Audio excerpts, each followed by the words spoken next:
যে এবাৰ যেটো বানপানী হল এই যি বানপানী এটো আসলতে পূৰ্বৰ বানপানীৰ নিচিনা নহয় এসপ্তাহলৈকে চৰকাৰৰ কোনো ধৰণৰ অস্তিত্ব নাছিলে আমি দেখি আছো আমি ফিল্ডত আছো সেই সময়ছোৱাত আপোনাৰ এই চৰকাৰৰ হিমন্ত বিশ্ব শৰ্মাৰ চৰকাৰ নাও এখনো যোগাৰ হোৱা নাছিল তেওঁ হতা হৈছে তেওঁ মেন্টালি অলপ ডিস্টাৰ্ব হৈছে নেকি নাজানো অবৈধ শিল খনন সম্পূৰ্ণৰূপে বন্ধ হ'ব লাগিব তেওঁলোকক বিকল্প ৰাস্তা দিব লাগিব জীয়াই থাকিবৰ কাৰণে ৰাইজে যি সাহায্য দিছে সেইটো প্ৰতিগৰাকী আপোনাৰ ভুক্তভোগী পৰিয়ালে পায় আৰু চৰকাৰী হিমন্ত বিশ্ব শৰ্মাৰ সাহায্য তেওঁলোকৰ আপোনাৰ বিজেপিৰ যিবিলাক দায়িত্বত থকা মেম্বাৰ সেইবিলাকে পায় তোমালোকে চাই আছে India today north east Assam আৰু মোৰ লগত আজি বৰ্তমান মোৰ অতিথি হিচাপে উপস্থিত আছে কৃষক মুক্তি সংগ্ৰাম সমিতিৰ মুখ্য সাংগঠনিক সম্পাদক আকাশ দলে আৰু আকাশ দলেৰ লগত আমি পোনে পোনে কিছু কথা পাতিবলৈ চেষ্টা কৰিম যোৱাকালি এটা মুখ্যমন্ত্ৰী এটা মন্তব্য আগবঢ়াইছিলে যেন যিহেতু বান সাহায্যক লৈ পেলাই যেন অসমত এনেকুৱা কোনো সমস্যা হোৱা নাই যিহেতু আমি ৰাইজৰ কাষলৈ গৈ বান সাহায্য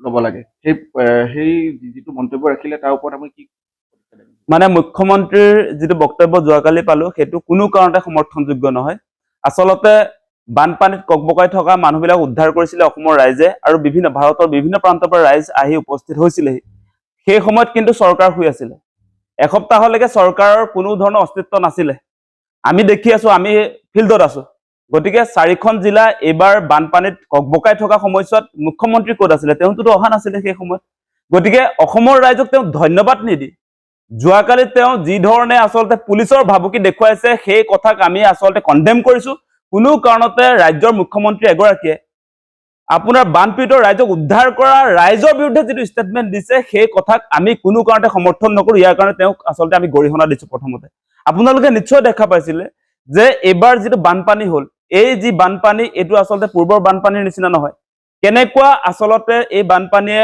আমাৰ শিৱসাগৰ নাজিৰা আপোনাৰ চৰাইদেউ যোৰহাট গোলাঘাটলৈকে কেনেকুৱা এটা আসলে প্ৰলয়ৰ সৃষ্টি কৰিলে আপোনালোকে নিশ্চয় দেখিছে আৰু সেই যিটো বিপদত পৰা মানুহ যিবিলাক মানুহ সেই সময়ছোৱাত আসলতে বানত ককবকাই আছিলে সেই সময়ছোৱাত অসমৰ বিভিন্ন প্ৰান্তৰ পৰা মানুহ আহি আসলে উদ্ধাৰ কৰিছিলে মানুহক সেই সময়ছোৱাত আপোনাৰ এই চৰকাৰৰ হিমন্ত বিশ্ব শৰ্মাৰ চৰকাৰ নাও এখনো যোগাৰ হোৱা নাছিলে মানুহে নিজৰ জীৱন উৎসৰ্গা কৰি মানুহ উদ্ধাৰ কৰিছিলে বানত ককবকাই থকা অৱস্থাত গতিকে এই মানুহবিলাকক তেওঁ ধন্যবাদ নিদি আপোনাৰ সেই মানুহখিনিৰ এগেইনষ্টত যিবিলাক বক্তব্য দিছে সেইটো আসলতে সঁচাসঁচিকে আমি লজ্জিত হৈছো মুখ্যমন্ত্ৰী এগৰাকীৰ পৰা এনেকুৱা বক্তব্য আমাৰ আসলতে কোনো মানুহে আশা কৰা নাছিলে আৰু স্কেনাৰ লৈ বা যিবিলাকে দান পত্ৰ লৈ আপোনাৰ এই কালেকশ্যন যে কৰিছে সেই কালেকশ্যন কৰা এটা কথা আছে আপোনালোকে জানে যে আপোনাৰ যেতিয়াই এটা এনেকুৱা দুৰ্যোগ আহে দুৰ্যোগৰ সময়ত সকলো মানুহে আসলতে নিজে যি পাৰে সহায় কৰিবলৈ বিচাৰে গতিকে দান পত্ৰৰ জৰিয়তে যিটো কালেকশ্যন কৰা হয় পুঁজি সংগ্ৰহ কৰা হয় আপোনালোকে দেখিব তাত 10 টকা 20 টকা 30 টকা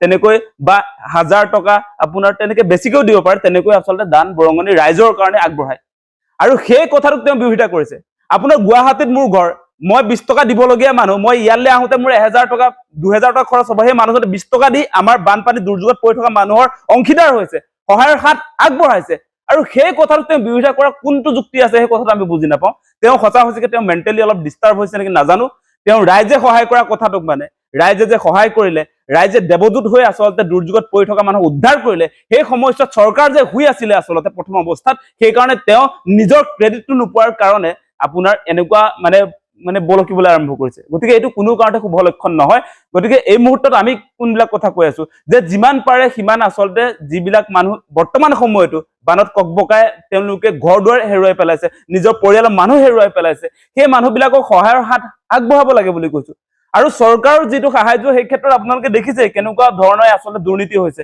ইয়াত ৰাইজে যি সাহায্য দিছে সেইটো প্ৰতিগৰাকী আপোনাৰ ভুক্তভোগী পৰিয়ালে পায় আৰু চৰকাৰী হিমন্ত বিশ্ব শৰ্মাৰ সাহায্য তেওঁলোকৰ আপোনাৰ বিজেপিৰ যিবিলাক দায়িত্বত থকা মেম্বাৰ সেইবিলাকে পায় সদস্যই পায় গতিকে বিজেপিৰ কাৰ্যকৰ্তাৰ কাৰণেহে এতিয়া বিজেপি চৰকাৰৰ আঁচনিবিলাক চৰকাৰী আঁচনিটো তেওঁলোকে এই সময়ত বোলে দলীয় আঁচনি বুলি কয় কিন্তু ৰাইজৰ যিবিলাক সাহায্য আপোনালোকে দেখিছে ৰাইজে যিয়ে নিদিয়ক লাগিলে সেয়া টকা পইচাই হওক সেয়া আপোনাৰ খাদ্য সামগ্ৰী হওক সেয়া আপোনাৰ বাচন বৰ্তন হওক সকলো ৰাইজে পায় সেই কথা বতৰালৈ আপোনালোকে দেখিছে আজি যোৱাকালি আমি দেখিছো আজিও আমালৈ খবৰ আহি আছে যোৱাকালি আপোনাৰ ইয়াতে আপোনাৰ প্ৰতিবাদ হৈছে যে চৰকাৰী সাহায্য যাক দিব লাগে দিয়া হোৱা নাই কেৱল তেওঁলোকৰ নিজৰ মানুহখিনিক দিছে গতিকে এনেকুৱা ধৰণৰ কথা বতৰা আহিছে গতিকে এই মুহূৰ্তত তেওঁ যিবিলাক কথা কৈ আছে তেওঁ আৰু এটা কথা কৈ আছে তেওঁ দিল্লীলৈ বোলে হাত পাতিবলৈ লাজ পায় সেই কথা কোৱা শুনিছো মানে দুৰ্যোগৰ সময়ত বানপানীৰ সময়ত তেওঁ কেন্দ্ৰৰ পৰা টকা পইচা বিচাৰিবলৈ লাজ পায় বুলি কৈছে এই মানুহজনে কিন্তু আপোনাৰ তেওঁ মুখ্যমন্ত্ৰী সাহায্য পুঁজি আপোনাৰ ৰাইজক আহ্বান জনাই কৈছে যে মুখ্য CM যি ৰিলিফ ফাণ্ড আছে তালৈ সকলোৱে দান বৰঙণি আগবঢ়াব লাগে।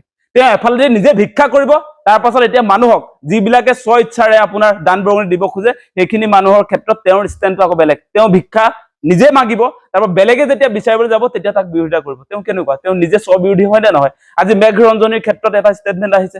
মেঘৰঞ্জনীয়ে আপোনাৰ লণ্ডনত তেওঁ যি পাৰিছে নিজৰ কলাৰ জৰিয়তে আচলতে অসমৰ যি বানপানী সেইটো আচলতে লণ্ডনত তেওঁ দেখুৱাবলৈ চেষ্টা কৰিছে। স্কেন কৰিলেই আচলতে এই বানপানীৰ দুৰ্যোগৰ অৱস্থাটো দেখিব পৰাকে তেওঁ আচলতে তাত নৃত্যও কৰিছে, সমান্তৰালভাৱে সেই ব্যৱস্থাও কৰিছে। তাৰ পাছত তেওঁক যিবিলাকে পাৰিছে সাহায্য আগবঢ়াইছে আৰু সেইখিনি তেওঁ এই দুৰ্যোগত পৰি থকা মানুহবিলাকক আগবঢ়াব বিচাৰিছে। সেই কথাটো কোনটো ফালৰ পৰা আপোনাৰ বিৰোধিতা কৰিবলগীয়া কথা বাৰু? সেই কথাটো আপোনালোকে বিবেচনা কৰি চাওক। মানে ৰাইজে স্বতঃস্ফূৰ্তভাৱে যেতিয়া দুৰ্যোগত পৰি থকা বানত ককবকাই থকা মানুহক সহায়ৰ হাত আগবঢ়ায় তেতিয়া তেওঁ মানে আপোনাৰ তাক বিৰোধিতা কৰে। সেই মানুহজন নিশ্চয় গণ্ডগোল হ'ব লাগিব। তেওঁ মানে এই কথাটোৱে আমি বুজি পোৱা নাই। কালি ষ্টেটমেণ্টটো চাইছো তেখেতৰ, আমি আচৰিত হৈছো। মুখ্যমন্ত্ৰী গৰাকী ইয়াত আপোনাৰ 4-5 দিন থাকি গৈছে, তাৰ পাছত গুৱাহাটীলৈ গৈ সেই বক্তব্য আগবঢ়াইছে। কেনেকুৱা মানুহ হ'ব লাগিব আচলতে? তেওঁ মানে যিটো ষ্টেটমেণ্ট দিছে কোনো কাৰণতে কোনো মানুহে আপোনাৰ বিবেকবান কোনো মানুহে সমৰ্থন কৰিব নোৱাৰে। তেওঁৰ চেলা চামুণ্ডা যিবিলাক তেওঁৰ অন্ধভক্ত সেইবিলাকে সমৰ্থন কৰিব পাৰে। কিন্তু আপোনাৰ এটা কথা স্পষ্ট কৰি দিছো যে ৰাইজে যদি এই বিপদৰ সময়ত বানাক্ৰান্ত ৰাইজক সহায়ৰ হাত আগ নবঢ়োৱা হলে বহুত মানুহ মৃত্যুমুখত পৰিলেহেঁতেন আৰু বহুত মানুহে আচলতে এই বানত আপোনাৰ তেওঁলোকৰ নিজৰ জীৱন হেৰুৱাৰ উপৰি বহুত সা সম্পত্তি তেওঁলোকে হেৰুৱাবলগীয়া হ'লহেঁতেন। এই সমস্যাত কিন্তু ৰাইজে থিয় দিছে বিপদৰ সময়ত। আৰু এটা কথা হ'ব কি, কয়লা খননক লৈ পেলাই যিজন মন্ত্ৰী MLA লগত জড়িত আছে বুলি মুখ্যমন্ত্ৰীয়ে কোনো ক্ষেত্ৰত স্বীকাৰ কৰিছে যেন এইটো তেনেদৰে নহয়, সেই ওপৰত আপোনাৰ কি? মইতো আপোনাৰ বহুত দিন আচলতে এই বানপীড়িত অঞ্চলবিলাক পৰিদৰ্শন কৰি আছো। আপোনাৰ 20 তাৰিখৰ পৰা আছোৱেই একেৰাহে, আজি আপোনাৰ 7 তাৰিখ হৈ গ'ল। গতিকে এই সময়ছোৱাত আমি সেই য'ত আপোনাৰ নাগালেণ্ড বৰ্ডাৰ সেই অঞ্চলবিলাক পৰিদৰ্শন কৰিছো। বিহুবৰ, চন্তক, নেপালী খুটি, শিলনি য'ত সেই কাৰবাৰবিলাক চলি আছে নাগিনী মৰালৈকে আমি গৈ গোটেইবিলাক আচলতে ছাৰ্ভে কৰিছো, চাইছো জেগাবিলাক। সঁচা সঁচিকে এই বানপানী প্ৰাকৃতিক দুৰ্যোগ হয় নে নহয় সেইটো জানিবলৈ চেষ্টা কৰিছো। আৰু আমি দেখিছো সঁচা সঁচি কথাটো ক'বলৈ গ'লে এই বানপানী কেৱল প্ৰাকৃতিক দুৰ্যোগ নহয়। বৰষুণ দিছিলে প্ৰচুৰ পৰিমাণে, সেই কথাটো হয়, কিন্তু ইয়াৰ যিটো দুৰ্যোগ নামি আহিলে সেই দুৰ্যোগৰ মূল কাৰণটো হৈছে অবৈধ কয়লা খনন আৰু আপোনাৰ অবৈধভাৱে যি শিলৰ খনন হৈ আছে। সেই কাৰণেই আচলতে এই আপোনাৰ দুৰ্যোগত আপোনাৰ 4খন জিলা তছনছ হৈ গৈছে। আপোনালোকে যদি লক্ষ্য কৰি চাই কয়লা খান্দি গোটেই পাহাৰসমূহ ধ্বংস কৰি পেলাইছে। আপোনাৰ তাত ডাঙৰ ডাঙৰ হ্ৰদ সৃষ্টি হৈছে। আপোনাৰ অবৈধ শিল বালি খননৰ ফলস্বৰূপেও তাত আপোনাৰ তেনেকুৱা ধৰণৰ বহুত ডাঙৰ ডাঙৰ পুখুৰীৰ সৃষ্টি হৈছে আৰু সেইবিলাকত আগৰ যিবিলাক বৰষুণৰ সময়ত যিবিলাক পানী জমা হৈছিলে সেই জমা হৈ থকা পানী এইবাৰ ভাৰসাম্য এই পানী আপোনাৰ এই বৰষুণৰ পাছত সেই ভাৰসাম্য হেৰুৱালে গোটেইখিনি আচলতে ঢল হিচাপে নামি আহিলে তললৈ। সেই কথাটো বাস্তৱ কথা। অবৈধ কয়লা খনন আৰু শিল খননৰ কাৰণে যে এই দুৰ্যোগটো আহিছে সেই কথাটো আমি দেখি আহিছো নিজৰ চকুৰে। আৰু আপোনালোকেও নিশ্চয় দেখিছে, আমি নিজে তাত থকা আজি শিলনি নেপালী খুটিত থকা ৰাইজৰ আমি মতামত গ্ৰহণ কৰিছো। তেওঁলোকেও কৈছে যে কথাটো যে আগতে যদি আমি কেনেবাকে এই শিলৰ কাৰবাৰটোত জড়িত আছিলো, আমাৰ ঘৰ উটুৱাই লৈ গ'ল, আমাৰ নিজৰ ঘৰ পৰিয়ালৰ মানুহ মৃত্যু হৈছে, আমি শিললৈ নাচাওঁ আৰু বুলি কৈ দিছে। গতিকে মুখ্যমন্ত্ৰীয়ে আকৌ এতিয়া আপোনাৰ ৰক্ষণাবেক্ষণ দিবৰ কাৰণে অবৈধ শিল খনন বা কয়লা খননৰ মানুহ যিবিলাক জড়িত হৈ আছে তেওঁলোকৰ ৰক্ষণাবেক্ষণ দিবৰ কাৰণে তেওঁ চেষ্টা কৰিছে, অসমৰ ৰাইজক বিপথে পৰিচালিত কৰিছে। আৰু আমি দেখিছো এই কয়লা খনন কাৰবাৰটোত আমি দেখিছো এই আপোনাৰ এই কি বুলি কয় সুশান্ত বৰগোহাঁইৰ পৰা আৰম্ভ কৰি আপোনাৰ ময়ূৰ বৰগোহাঁই, আপোনাৰ নাজিৰা সমষ্টিৰ বিজেপিৰ বিধায়ক আৰু এগৰাকী আপোনাৰ ধৰ্মেশ্বৰ কোঁৱৰ, সেই মানুহবিলাকে হৈছে অবৈধ কয়লা খননৰ মেইন মানুহ। সেই মানুহবিলাকক বচাবৰ কাৰণে আজি মুখ্যমন্ত্ৰীয়ে অবৈধ কয়লা খনন আৰু শিল খননক সমৰ্থন কৰিছে। কিন্তু এই যে অবৈধ শিল খনন আৰু কয়লা খননে এতিয়ালৈকে আপোনালোকে যদি চাই আপোনাৰ চৰকাৰী হিচাপতে 90জনতকৈ বেছি মানুহৰ মৃত্যু হ'ল এই খননৰ কাৰণে।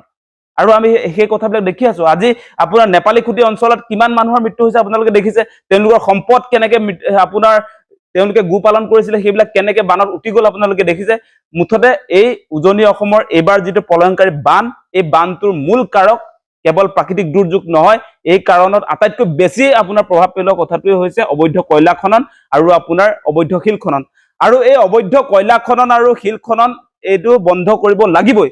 মুখ্যমন্ত্ৰীয়ে তেওঁ মানে এটা পাৰ্চেণ্টেজ পায় নেকি সম্ভৱ তাৰ পৰা, সেইকাৰণে তেওঁ আচলতে তাৰ মানুহবিলাকে আজি আপোনাৰ নেপালী খুটিৰ মানুহবিলাকে বোলে অবৈধ শিল খননটোত জড়িত হৈ আছে আৰু তেওঁলোকে যদি আপোনাৰ তেওঁলোকৰ জীৱন নিৰ্বাহ যিহেতু সেই শিল খননৰ পৰা হয়, গতিকে এইটো বন্ধ কৰি দিলে এই মানুহবিলাক কেনেকে চলিব বুলি কৈছে। মানে অবৈধ শিল খনন কৰি মানুহবিলাক জীয়াই থাকিব লাগিব, তাৰ পাছত তেওঁৰ পৰিয়ালৰ মানুহ প্ৰতি বছৰে মৰিব লাগিব বানত, সেইটোৱে হ'ব কথাটো।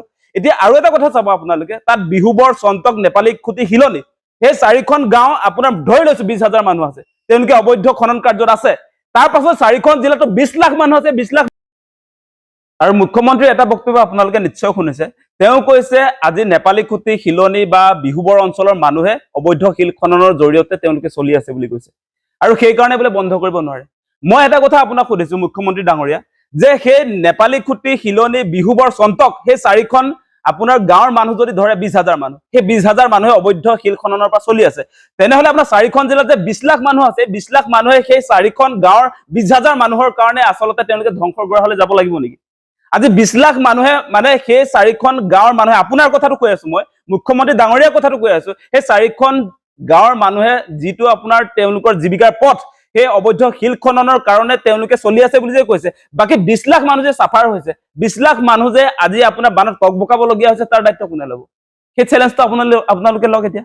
মানে সেই কথা কোনো কাৰণতে সমৰ্থনযোগ্য নহয়। তেওঁলোকে যদি কোনোবা মানুহে অবৈধ শিল খননত জড়িত হৈছে, সেইটো এতিয়াৰ পৰা কৰিব নোৱাৰিব বুলি আচলতে চৰকাৰী নিৰ্দেশ আহিব লাগে। তাত যি ধৰণে আপোনাৰ মানুহৰ মৃত্যু হ'ল, কেৱল তাত মৃত্যু হোৱা নাই নহয়, আজি আপোনালোকে দেখিছে যে শিল খনন কৰা মানুহ তাতো মৃত্যু হৈছে, বেলেগ শিল খনন নকৰা মানুহতো মৃত্যু হৈছে। গতিকে শিল খনন নকৰা মানুহৰ দায়িত্বটো ল'বনে নাই? তেওঁলোকৰ জীৱন যে আপোনাৰ এবাৰ গুচি গ'ল, আপোনালোকৰ সেই কয়লা চিণ্ডিকেট পাৰ্টিয়ে যিটো বান সৃষ্টি কৰিলে, যিটো প্ৰলয়ংকাৰী বান সৃষ্টি কৰিলে, তাৰ কাৰণেতো এতিয়া বহুত মানুহ আপোনাৰ কয়লা ব্যৱসায় নকৰা, আপোনাৰ শিলৰ ব্যৱসায় নকৰা মানুহতো মৃত্যু হ'ল, তাৰ দায়িত্ব আপোনালোকে ল'ব নাই, তাৰ ক্ষতিপূৰণ আপোনালোকে দিব নাই, সেই মৰি যোৱা মানুহজন আপুনি ঘূৰাই দিবনে নাই? তেওঁতো শিলৰ খনন কৰা নাছিলে, বহুত মানুহ তেনেকুৱাও আছে। গতিকে কোনো কাৰণতে আমি মুখ্যমন্ত্ৰীৰ বক্তব্য সমৰ্থন নকৰো। আমাৰ মূল কথা হৈছে অবৈধ কয়লা খনন সম্পূৰ্ণৰূপে বন্ধ হ'ব লাগিব, অবৈধ শিল খনন সম্পূৰ্ণৰূপে বন্ধ হ'ব লাগিব, তেওঁলোকক বিকল্প ৰাস্তা দিব লাগিব জীয়াই থাকিবৰ কাৰণে। জীয়াই থাকিবৰ কাৰণে আজি নেপালী খুটি, চন্তক আৰু শিলনিৰ মানুহক বিকল্প ৰাস্তা দিয়ক। চৰকাৰখন এনেই আছে নেকি? মানে এই মানুহবিলাকক তেওঁলোকে আজি মুখ্যমন্ত্ৰীয়ে নিজে আচলতে অবৈধ শিল খননটোক মানে কৰিব লাগিব বুলিয়ে এক প্ৰকাৰ তেওঁ ইংগিত দিয়াৰ নিচিনাই লাগিছে। গতিকে সেই কথা আমি কেতিয়াও নামানো। আমাৰ স্পষ্ট কথা যে এই অবৈধ শিল খনন আৰু কয়লা খনন সম্পূৰ্ণৰূপে বন্ধ নহলে উজনি অসম আকৌ কিন্তু তছনছ হৈ যাব। এইবাৰ এইটো আৰম্ভণিহে, ইয়াৰ পাছত এটা ধ্বংসলীলা যে চলিব তাৰ উমান পোৱা গৈছে ইতিমধ্যে। গতিকে এই মুহূৰ্তত আমি এটা কথা স্পষ্ট কৰি দিছো, অবৈধ শিল খনন আৰু কয়লা খনন সম্পূৰ্ণৰূপে বন্ধ হ'ব লাগিবই। মুখ্যমন্ত্ৰী ডাঙৰীয়াই যি ধৰণে আচলতে অবৈধ কয়লা খনন আৰু শিল খননক লিগেলাইজ কৰিব খুজিছে, সেইটো কথা আমি কেতিয়াও নামানো, সেই কথা আমি স্পষ্ট কৰি দিছো।